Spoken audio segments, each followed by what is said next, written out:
6 লক্ষ শূন্য পদে স্বচ্ছ ও স্থায়ী নিয়োগ, বকেয়া ডিএ প্রদান সহ একগুচ্ছ দাবিতে দীর্ঘদিন ধরেই আন্দোলন করছে রাজ্য সরকারি কর্মচারীদের সংগঠন সংগ্রামী যৌথ মঞ্চ। তবে সরকারি কর্মচারীদের দাবি দেওয়া নিয়ে কোনো হেলদোল নেই বাংলার সরকারে। এই আবহে রবিবার সংগ্রামী যৌথ মঞ্চের তরফে মহামিছিলের আয়োজন করা হয় কলকাতা মহানগরীতে। মিছিলটি সুবোধ মল্লিক স্কোয়ার থেকে শুরু হয়ে রানী রাসমণি অ্যাভিনিউ পর্যন্ত যায়। এতে পা মেলান কংগ্রেস মুখপাত্র সৌম্য আইচ রায়, সংগ্রামী যৌথ মঞ্চের কনভেনার ভাস্কর ঘোষ সহ অন্যান্য নেতৃবৃন্দ। কংগ্রেস মুখপাত্র সৌম্য আইচ রায়ের দাবি, সরকারি কর্মচারীরা অনুদান চান না, তারা তাদের ন্যায্য অধিকার ফিরে পেতে চান। বাংলার মুখ্যমন্ত্রী মনে করেন কি এটা কি তৃণমূলের খাসতালুক? পশ্চিমবঙ্গটা কি তৃণমূলের খাসতালুক? উনি যা বলবেন তাই? গণতান্ত্রিক অধিকার প্রতিষ্ঠার জন্য উনি আন্দোলন করে এসেছিলেন বাংলায়।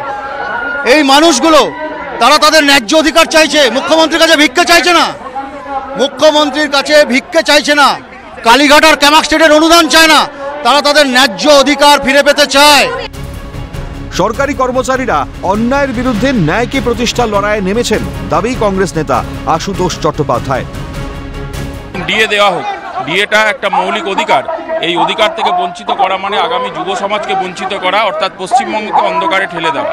এই পরিকল্পনা রাজ্য সরকার যে নিয়েছে আমরা বিরোধিতা করি, আমরা এটাকে অন্যায় মনে করি। অধীর চৌধুরীর নির্দেশে, প্রদেশ সভাপতির নির্দেশে আমি এবং সৌম্য আইচ রায়, এখানে ভাস্কর ঘোষ সহ বিভিন্ন যারা আন্দোলনকারীরা রয়েছেন আপনারা দেখতে পাচ্ছেন, এরা অন্যায়ের বিরুদ্ধে ন্যায়কে প্রতিষ্ঠার লড়াই করছে। সরকার আলোচনায় বসুক, আবেদন সংগ্রামী যৌথ মঞ্চের কনভেনার ভাস্কর ঘোষের। একটাই যে লোকসভা ভোটের মুখে এখনো সময় আছে সরকারের কাছে, তাদেরকে আবেদন যে আলোচনার মাধ্যমে সমস্যার সমাধান করুন। অন্যথায় লোকসভা ভোটের মুখে আমরা যা কাজ করতে চলেছি, আপনারা তো মানুষের ভোট চুরি করে ক্ষমতায় আছেন, সেই ভোট চুরি যাতে এবারে না হয় তার জন্য সমস্ত রকম ব্যবস্থা আমরা করছি। আজকেই যেমন নির্বাচন কমিশনের ফুল বেঞ্চ আসছে, আমাদের একটা 50 জনের টিম যাবে ওখানে। আমরা আবেদন করেছিলাম, এখনো পর্যন্ত সাড়া দেয়নি। যদি নির্বাচন কমিশনের দপ্তর থেকে কোনো রকম সাড়া না পাই, আজকে সারা রাত ধরে নির্বাচন কমিশনের দপ্তরের সামনে অবস্থান বিক্ষোভ হবে।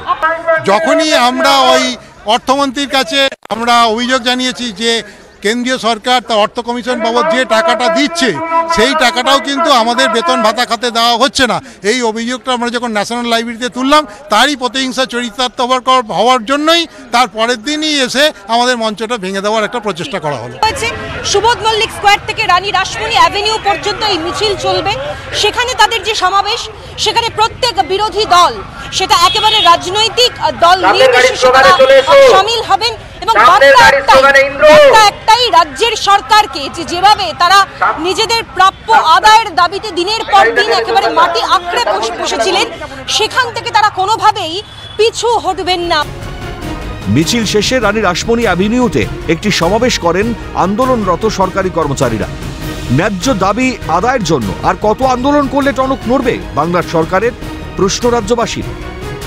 সায়ন চক্রবর্তীর সঙ্গে অভিরূপা সাহা, ক্যালকাটা নিউজ, কলকাতা।